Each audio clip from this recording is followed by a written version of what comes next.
Hello students, अब हम exercise 1B के पहले का जो कॉन्सेप्ट है वो समझेंगे। इसके बाद हम एग्जांपल और एक्सरसाइज सॉल्व करेंगे। तो इस चैप्टर में जो मेन कॉन्सेप्ट है वो कॉन्सेप्ट ये है कि मान लीजिए कोई नंबर है p/q के फॉर्म में, फ्रैक्शन के फॉर्म में एक तरीके से कहें, जैसे 1/3 हो गया या मान लीजिए कि 2/5 हो गया। ये सब p/q का फॉर्म हो गया। ये अपना p हो गया, ये अपना q हो गया। तो ये p/q के फॉर्म में जो भी नंबर्स हैं, ठीक है। अब इनको क्या है, इनको अगर हम सिंप्लीफाई करें, डेसिमल टाइप में लिखना चाहें, डेसिमल टाइप में लिखने का मतलब ये है कि जैसे ये हो गया, ये डेसिमल हो गया अपना। तो अगर हम कोई भी फ्रैक्शनल नंबर है, ठीक है, उसको हम डेसिमल तरीके से लिखना चाहें तो क्या पॉसिबिलिटी होगी? पॉसिबिलिटी ये होगी कि पहली जो पॉसिबिलिटी बनेगी कि रिमाइंडर ज़ीरो हो जाए। ठीक, अगर रिमाइंडर ज़ीरो हो जाता है मतलब कि पूरा का पूरा डिवाइड हो जाएगा, तो वो टर्मिनेटिंग नंबर बोला जाएगा। ठीक, टर्मिनेटिंग कैसे? क्योंकि वो at some point of time terminate हो गया, मतलब ख़त्म हो गया, उसका एंड हो गया। अगर यहीं पे रिमाइंडर ज़ीरो ना हो पाए, रिमाइंडर जीरो हो ही नहीं रहा है, कटा मतलब भाग दिए जा रहे हैं हम और होता चला जा रहा है, होता चला जा रहा है, तो उसको हम नॉन टर्मिनेटिंग बोलेंगे।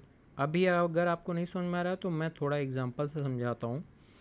सपोज़ यहाँ पे एग्जांपल हम लेते हैं, लेट सपोज 1/2 है, हमने डिवाइड दिया, डिवाइड किया, तो ये 0.5 आ गया। ठीक है, अब इसके बाद आगे डिवाइड नहीं होगा क्योंकि ये पूरा एकदम एंड हो गया, टर्मिनेट हो गया, इसमें रिमाइंडर ज़ीरो हो गया, इसीलिए ये आपका टर्मिनेटिंग नंबर हो गया है। अब जैसे मान लीजिए 1/, लेट सपोज 4 ले लिया हमने, तो ये भी करेंगे तो ऐसे आ जाएगा 0.25, टर्मिनेट हो गया पूरा, इससे ज़्यादा डिवाइड नहीं होगा। अब यहीं पे हम नॉन टर्मिनेटिंग नंबर देखते हैं। ठीक है, नॉन टर्मिनेटिंग नंबर देखते हैं। नॉन टर्मिनेटिंग में कैसे देखेंगे? मान लीजिए कि 1/3 है, जब 1 से 3 में डिवाइड करेंगे तो ये 0.333333 ऐसे होता चला जाएगा, इसका एंड नहीं है, मतलब इनफाइनाइट टाइम हो गया। तो ये टर्मिनेट हो ही नहीं रहा है। इसमें जब आप डिवाइड करोगे तो ये पहले 1 है, ठीक है, तो डिवाइड तो हो नहीं पाएगा, 3 से छोटा है 1, तो हमने डेसिमल लगा के, डेसिमल लगाया हमने और यहाँ एक ज़ीरो बढ़ाया, एक बार ले गए, और सॉरी 3 टाइम्स ले गए, तो यहाँ पे 9 आ गया, रिमाइंडर 1 आ गया। फिर अब डेसिमल लगाया तो एक जीरो तो बढ़ा सकते हैं हम, फिर से ये 3 टाइम्स बजाएगा, फिर 9 आ गया, फिर 1 रिमाइंडर बचा, फिर डेसिमल चूँकि लगा है तो 1 0, तो ये 9, फिर ये 1। तो कहने का मतलब कि आप देखिए ये ऐसे होता चला जाएगा, चूँकि हर बार ये रिमाइंडर अपना 1 बच जा रहा है। ये देखिए ये 1 रिमाइंडर हर बार बच जा रहा है, तो ये टर्मिनेट हो ही नहीं रहा है नंबर, ये नॉन टर्मिनेटिंग नंबर हो गया, मतलब इसका एंड है ही नहीं, तो ये नॉन टर्मिनेटिंग नंबर हो गया। अब नॉन टर्मिनेटिंग नंबर भी हमको देखने हैं कि दो टाइप के हो सकते हैं। दो टाइप के कैसे हो सकते हैं ये हम देखते हैं अब, कि कैसे ये दो टाइप के नंबर हो जाएंगे नॉन टर्मिनेटिंग। ये चलिए हम देखते हैं। इसमें एक टाइप ये हो गया कि रिपीटिंग है, और एक हो गया नॉन रिपीटिंग हो गया। इसको ऐसा ही बोलते हैं रिकरिंग, और ये नॉन रिकरिंग। ठीक है, अब कहने का क्या मतलब हुआ रिपीटिंग का मतलब? अब जैसे एग्जांपल में हम ले लेते हैं, ठीक है, 1/3 था, तो अब क्या है इसमें 0.33333 ऐसा चला जा रहा है। ठीक है, तो यहाँ पे चीज़ें रिपीट हो रही हैं। पहले तो क्या था कि ये टर्मिनेट ही नहीं हो रहा था, मतलब कि भागे ही जा रहा है, इनफाइनाइट पे चला जा रहा है, लेकिन अब इनफाइनाइट पे जा रहा है तो हमको वहाँ पे दो क्लासिफिकेशन और मिल रहे हैं। क्या क्लासिफिकेशन? कि भाग रहा है भाई तो एक जैसा भाग रहा है या अलग अलग भाग रहा है। जैसे ये हो गया 1 2 4 1 3 7, मतलब इसमें कोई पैटर्न नहीं है। ठीक है, कोई पैटर्न नहीं है, ये कैसे भी जा रहा है। जैसे पाई आपका होता है 3.14, इसके बाद भी और रहता है, जैसे 3.141592, ऐसे करके ये चला जाएगा इन्फिनाइट तक। इसमें कुछ भी कॉमन नहीं है, रिपीट नहीं हो रहा है, बस ये भागे जा रहा है। तो ये हो गया नॉन रिपीटिंग। इसको नॉन रिकरिंग भी कह सकते हैं। रिकरिंग, रिकर करना कि मतलब बार बार वही चीज़ होना, रिकर करना, अकर करना, तो वही चीज़ होना बार बार। नॉन रिकरिंग है कि मतलब वो चीज़ नहीं हो पा रही है बार बार, तो ये नॉन रिकरिंग होगा। रिपीटिंग, रिपीटिंग का क्या मतलब हुआ? रिपीटिंग का यही मतलब हुआ कि ये चीज़ आपकी रिपीट हो रही है। ये देखिए, ये ब्लॉक आपका रिपीट हो रहा है। अब इसमें थोड़ा सा और देख लेते हैं कि क्या मतलब सब कुछ रिपीट होता है या कुछ पर्टिकुलर पार्ट रिपीट हो सकता है या नहीं हो सकता है। जैसे कहने का मतलब ये, अब हम फिर से इसको देखते हैं। इसमें एक होता है कि प्योर रिपीटिंग और एक होता है मिक्स्ड। कहने का मतलब समझते हैं। अब 1/3 से ही हम सब समझ लेंगे। प्योर में क्या हो गया, 1/3 है ये, तो ये क्या हो गया 0.33333, ऐसे चला जा रहा है। अब यही मान लीजिए हम इसको लिख देते हैं 2/3, सॉरी 2/3 के बजाय हम इसको लिखते हैं लेट सपोज 5/3। तो 5/3 में क्या हो जाएगा, 5/3 लिख सकते हैं, या लेट सपोज 7/3 लिखते हैं। 5/3 भी लिख सकते हैं, 7/3 लिख दें ताकि समझ में आपको। अब ये आप डिवाइड करोगे तो ये आएगा ऐसा, ठीक है। अब डिफरेंस देखिए, डिफरेंस देखिए आप कि यहाँ पे ये डेसिमल हो गया अपना। डेसिमल के बाद का पूरा पार्ट रिपीट होता चला जा रहा है, ठीक है। यहाँ पे क्या चीज़ है, यहाँ पे ये तो रिपीट हो रहा है पर ये 2 नहीं रिपीट हो रहा है। एक और एग्जांपल हम ले लेते हैं। जैसे कि मान लीजिए कि कोई नंबर दिया हुआ है जहाँ पे ऐसा लिखा हुआ है, मान लीजिए 0.123, ठीक है, 23232323। अब यहाँ पे क्या हो रहा है, आप ये ध्यान दीजिए कि ये 2323 तो रिपीट हो रहे हैं, लेकिन ये जो पार्ट था ये रिपीट नहीं हो रहा है, ठीक है। ये रिपीट नहीं हो रहा है, आधा पार्ट, एक तरीके से आधा पार्ट क्या कि मतलब कुछ पार्ट, सम पार्ट रिपीट हो रहा है, कुछ पार्ट रिपीट, तो ये मिक्स चीज़ हो गई ना, ये मिक्स हो गया और ये प्योर हो गया, ये है। अब हम ये देखेंगे कि इसको लिख कैसे सकते हैं। इसको लिखने के लिए हम ऐसे कर सकते हैं, जो भी पार्ट रिपीट होता है उसको हम लिखते हैं और उसके ऊपर बार लगा देते हैं। देखिए अब 3 है, 3 ही पूरा रिपीट हो रहा है, हर जगह 3 ही रिपीट हो रहा है और कोई नंबर नहीं है, तो हमने 3 लिखा और उसके ऊपर बार लगा दिया। ऐसे ही यहाँ पे अगर हम देखें इस वाले एग्जांपल में, तो 0.01 इतना पार्ट रिपीट नहीं हो रहा है, ठीक है।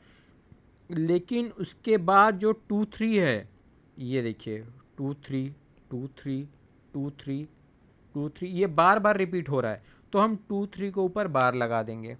तो ये इसको लिखने का सिंपल तरीका होता है, क्योंकि आप ऐसे कहाँ तक लिखते जाएंगे भाई, कि कोई एंड होना चाहिए ना, कि 2 3 कैसे पता चलेगा कि यही रिपीट हो रहा है। तो ये सिंपल तरीका बनाएंगे।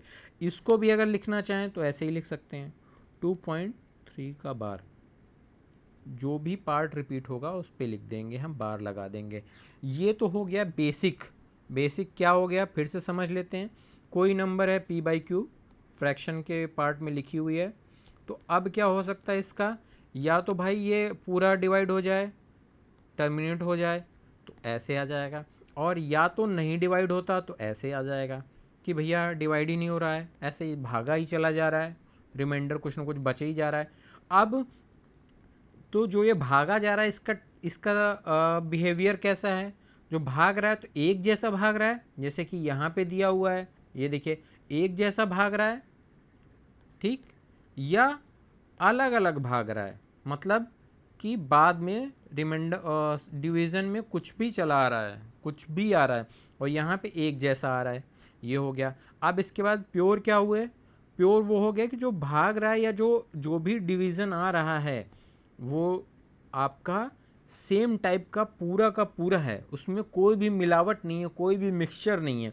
और यहाँ पे क्या है कि कुछ पार्ट है आपका, देखिए कुछ पार्ट है इस साइड में कुछ पार्ट आपके ऐसे हैं कि जहाँ पे तो सही है, मतलब कुछ पार्ट आपके रिपीटिंग हैं, कुछ पार्ट रिपीटिंग नहीं है। ये पार्ट आपका रिपीटिंग नहीं है, ये पार्ट आपका रिपीटिंग है, तो ये मिक्सचर हो गया। ये आपका थ्योरी हो गया।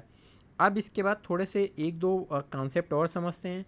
कॉन्सेप्ट ये हैं कि अब आप ये कैसे जानोगे कि ठीक है कि ये नंबर बोलते हैं टर्मिनेटिंग होगा कि नहीं टर्मिनेटिंग होगा। ये कैसे जानेंगे भाई कि कोई नंबर टर्मिनेटिंग है या नहीं है या नहीं है, ये कैसे जानेंगे? बिना डिवाइड किए, विदाउट डिवीज़न। इसका तरीका क्या है? कोई भी नंबर दिया हुआ है p बाई क्यू के फॉर्म में, ठीक है। अब हमको ये देखना है कि जो इसमें q है, q में केवल ओनली 2 या 5 का ही प्राइम फैक्टर होना चाहिए, तभी वो टर्मिनेटिंग बन पाएगा, ठीक है। तभी बन पाएगा, अदरवाइज नहीं बन पाएगा। यही क्राइटेरिया है। अब इसको हम समझते हैं। एक और चीज़ ध्यान रखना है कि p बाई क्यू एकदम सिंप्लीफाइड फॉर्म में होना चाहिए। ये रूल कब अप्लाई होता है? जब p और q, p बाई क्यू एकदम सिंप्लीफाइड फॉर्म में लिखे हुए हैं, ठीक।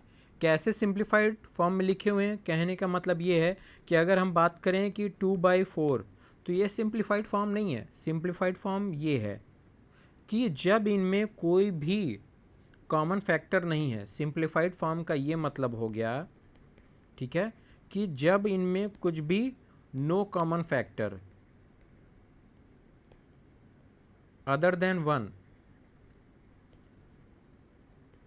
ठीक है। अब 1 से तो डिवाइड हो ही जाएगा, 1 भी 2 भी, तो अदर देन 1, तभी ये रूल अप्लाई हो पाएगा। सपोज़ कि 3/6 लिखा हुआ है, तो पहले हम उसको सिंप्लीफाई करेंगे। अगर मान लीजिए 5/25 लिखा हुआ है, तो इसको हम सिंप्लीफाई करेंगे, मान लीजिए। तो उसके बाद ही हमको ये थ्योरम टेस्ट करनी है, उसके पहले ये चीज़ टेस्ट नहीं हो पाएगी। मैं अभी आपको एग्जांपल से भी समझा दूंगा कि मैं ऐसा क्यों कह रहा हूँ। जैसे कि मान लीजिए अगर हम कह सकते हैं कि 1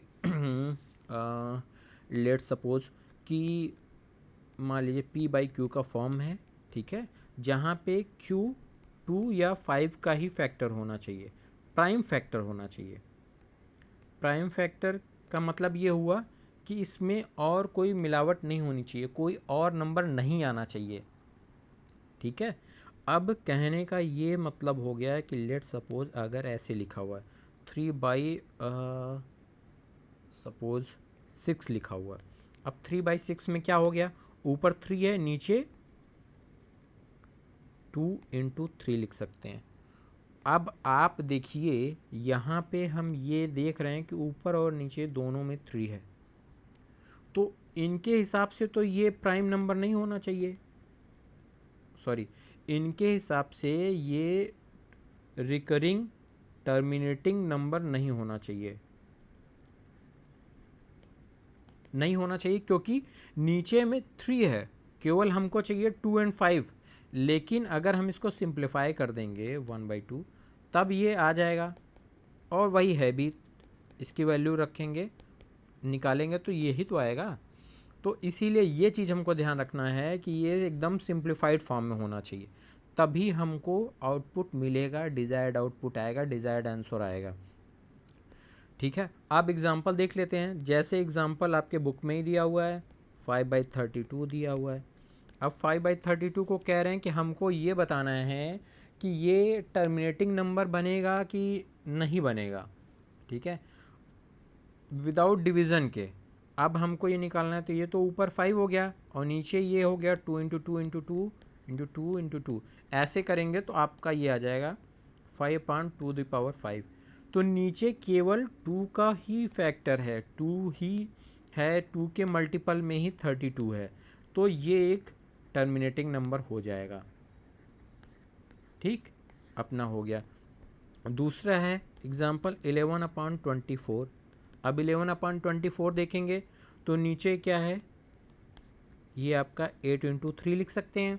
अब यहाँ पे ये ध्यान दीजिए कि चूँकि बेस में ये अपना 3 आ गया और हमको क्या चाहिए, केवल 2 और 5 ही आए, 3 नहीं आ सकता, 4 तो 2 का ही पार्ट हो गया, 7 नहीं आ सकता, कोई और नंबर नहीं आ सकता है। यहाँ पे केवल 2 और 5 का ही फैक्टर होना चाहिए। 2 और 5 साथ में भी हो सकता है, 2 और 5 अलग अलग हो सकता है, तो ये हमारा नहीं होगा टर्मिनेटिंग नंबर। ऐसे ही 27/80 है, तो ऊपर तो 27 है, हम नीचे इसको क्या लिख सकते हैं, ये हो गया हमारा 10 × 8 हो जाएगा, और इसको सिंप्लीफाई करेंगे तो ये 5 × 2 और × 8। अब ये पूरा आपका जो पोर्शन है ये 2 का फैक्टर है और ये 5 का फैक्टर है, तो ये भी हो जाएगा क्योंकि बेस में केवल 5 है और 2 है, इसके अलावा कुछ नहीं। इसको सिंप्लीफाई करेंगे तो ये 2 × 3 आ जाएगा, तो 5 है और 2 है, बेस में ये हो गया। अब यही अगर एग्जांपल और ले लेते हैं, एक क्या बोलते हैं, कोई एक और एग्जांपल लेते हैं, जो मैं आपसे कह रहा था कि जैसे कि मान लीजिए 3 है आपका 3 × मान लीजिए लिख देते हैं 8, ठीक, तो इसको ऐसे लिख सकते हैं। अब कहीं पे ये बोल दिया जाए कि 3/24 ये जो नंबर है ये टर्मिनेटिंग है कि नहीं है, ये क्वेश्चन बुक में नहीं दिया हुआ है, मैंने खुद से बनाया आपको समझाने के लिए, ठीक है। ये टर्मिनेटिंग है कि नहीं है ये हमको बताना है। अब हम इसको कैसे सॉल्व करेंगे, अब आप देखिए, वैसे देखिए तो ये है 8 × 3, बेस में 3 आ गया है तो नहीं होना चाहिए, लेकिन ये सिंप्लीफाइड नहीं है अभी, ठीक है। इनमें देखिए 3 और 3 ऊपर नीचे एक कॉमन फैक्टर है, 3 से ऊपर नीचे डिवाइड हो सकता है, तो ये 1/8 आएगा, तो 1/8 में 2 × 3 करेंगे तो ये आपका कुल मिला के 2 के फैक्टर में आ गया, तो ये एक टर्मिनेटिंग नंबर है। ये चीज़ हमको ध्यान रखनी है। क्या ध्यान रखना है कि जो भी नंबर है, ठीक है, P/Q जो नंबर है आपका, जिसमें आपको ये पता करना है कि ये टर्मिनेटिंग है या नहीं है, ये अगर आपको निकालना है तो P/Q एकदम सिंप्लीफाइड फॉर्म में होना चाहिए। इसमें P और Q में कुछ भी कॉमन नहीं होना चाहिए, कॉमन फैक्टर नहीं होना चाहिए, ठीक है। उसके बाद हमको देखना है कि Q में 2 और 5 का फैक्टर है या नहीं है, ओनली 2 और 5 का। इसके बाद अगर Q में कुछ भी आता है, 3 आ गया, 3 आ गया, 7 आ गया, 9 आ गया, 9 तो वही हो गया, 11 आ गया, कुछ भी आ रहा है Q में, लेट सपोज जैसे एग्जांपल के लिए हम देख लेते हैं, एग्जांपल एक हम और देख लेते हैं इसी बात पे, ठीक है। एग्जांपल देखते हैं, लेट सपोज 1/33 है। अब इसमें क्या है, बेस में 3 × 11 है, तो 2 और 5 चाहिए हमको, तभी हम कह सकते हैं ये टर्मिनेटिंग है। अब यहाँ पे 3 भी और 11 भी दोनों ऐसे हैं कि जो 2 और 5 नहीं है, तो ये नहीं हुआ। अब ऐसे ही हम मान लीजिए 66 ही लिख देते हैं, तो ये क्या 33 × 2 तो आ रहा है, लेकिन 33 को करेंगे तो क्या हो जाएगा, 11 × 3 आ जाएगा, तो ये भी नहीं हुआ, ठीक है। ये चीज़ आपको ध्यान रखना है बेसिकली, क्योंकि जो बेस है P/Q का जो बेस है, बेस में 2 और 5 के ही फैक्टर होने चाहिए, ठीक, और ये एकदम सिंप्लीफाइड फॉर्म में होना चाहिए। मैंने आपको एग्जांपल दिखा दिया 3/24 करके कि क्यों हम सिंप्लीफाइड की बात कर रहे हैं, क्योंकि 3/8 × 3 लिख देंगे तो बेस में तो 3 आ गया है, ये नहीं होना चाहिए, लेकिन सिंप्लीफाई करेंगे तो 1/8 आ जाएगा, और आप इसको डिवाइड कर देंगे तब भी 0.125 आता है, तो आपको समझ में आ जाएगा कि मैं क्या कह रहा हूँ। अब अगला जो कॉन्सेप्ट है, अगला कॉन्सेप्ट ये कह रहा है कि कोई भी नंबर है जो टर्मिनेटिंग है, टर्मिनेटिंग नंबर की बात हो रही है अभी, टर्मिनेटिंग नंबर है, उसमें मैक्सिमम कितने पॉइंट तक टर्मिनेटिंग नंबर आ सकती है, मैक्सिमम नंबर कितने आ सकते हैं टर्मिनेटिंग। कहने का मतलब ये है कि ये 1/7 है अपना, ठीक है। 1/7 से अगर हम इसको डेसिमल में कन्वर्ट करेंगे तो ये आएगा, ये आएगा। अब आप ये ध्यान दीजिए, ये मैंने पहले से मार्क करके रखा है ताकि टाइम आपका बचे। 6 डिजिट ये यहाँ तक, ये यहाँ तक के बाद फिर से यही चीज़ रिपीट हो रही है। तो बेस 7 है, ये ध्यान दीजिए आप, ये आपका बेस 7 है, बेस 7 है इसका, तो 6 डिजिट आ रही हैं। ऐसे ही बेस यहाँ पे 17 है, तो आप ये देख लीजिए, ये जो मैंने मार्क किया है ये इतना पोर्शन 16 डिजिट बन रही हैं, गिन लीजिएगा। इसके बाद फिर से वही चीज़ 0588, देखिए 0588 फिर से आने लगा। ऐसे ही 1/19 लिखा है तो ये 18 डिजिट ही रिपीट होंगी, ठीक है, ये भी रिपीट हो रही हैं 18 डिजिट। तो यहाँ देखिए 18 डिजिट रिपीट हो रही है, उसके बाद फिर से सेम चीज़ 05 से लेके आ रहा है। तो ये हमको ध्यान रखना है कि जो भी बेस होगा 1 बाई बेस जो भी है, या 1 बाई बेस या x बाई बेस लिख सकते हैं, कोई भी ऊपर कुछ भी नंबर हो सकता है। तो number of repeating digits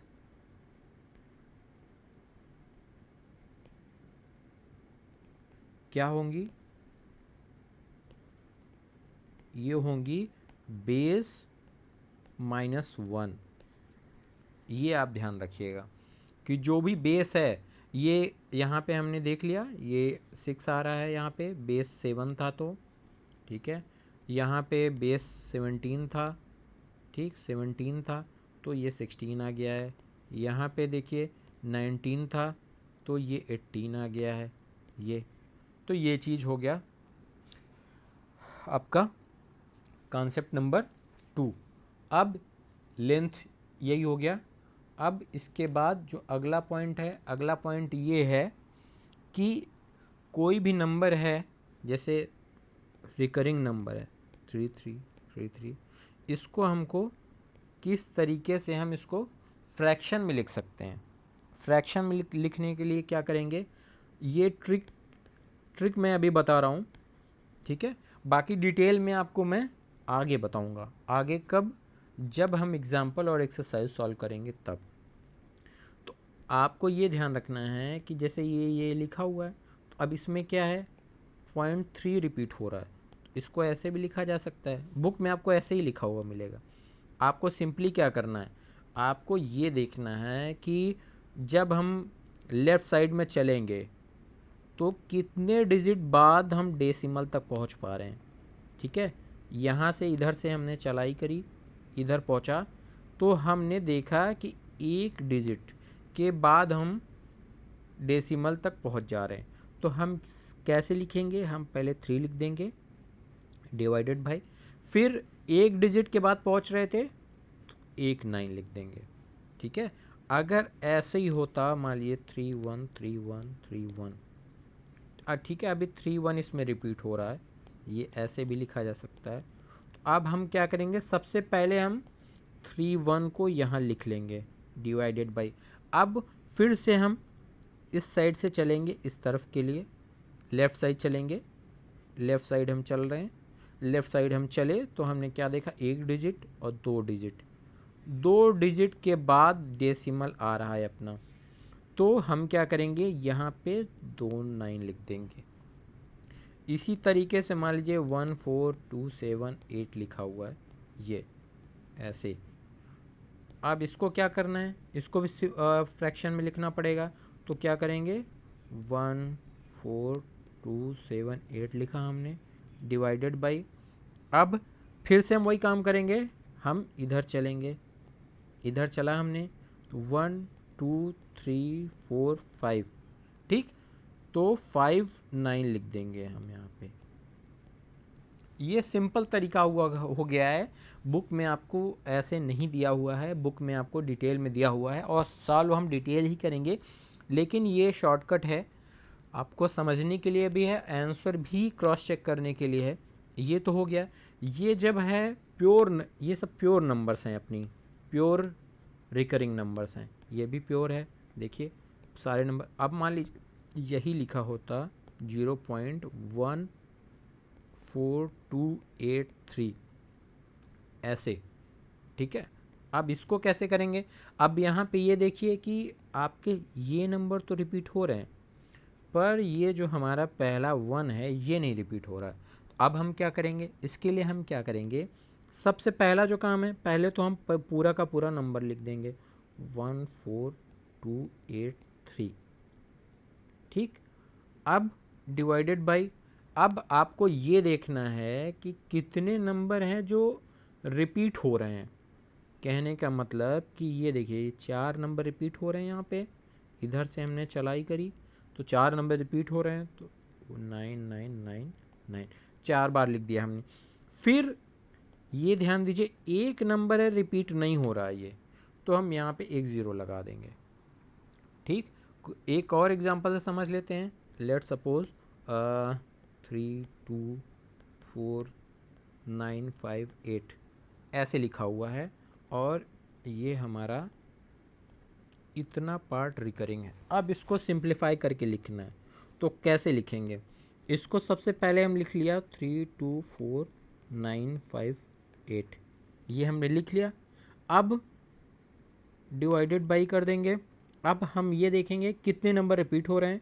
number repeat हो रहे हैं हमारे 3, तो पहले हम लिख देंगे 39, ठीक।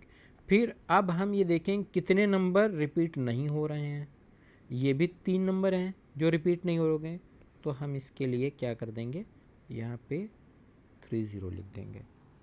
ये सिंपल हो गया, यही हमको करना है सिंप्लीफाइड तरीके से। ये हमारा सॉल्यूशन आ गया। ये आपके थ्योरी के सारे पार्ट कवर हो गए हैं।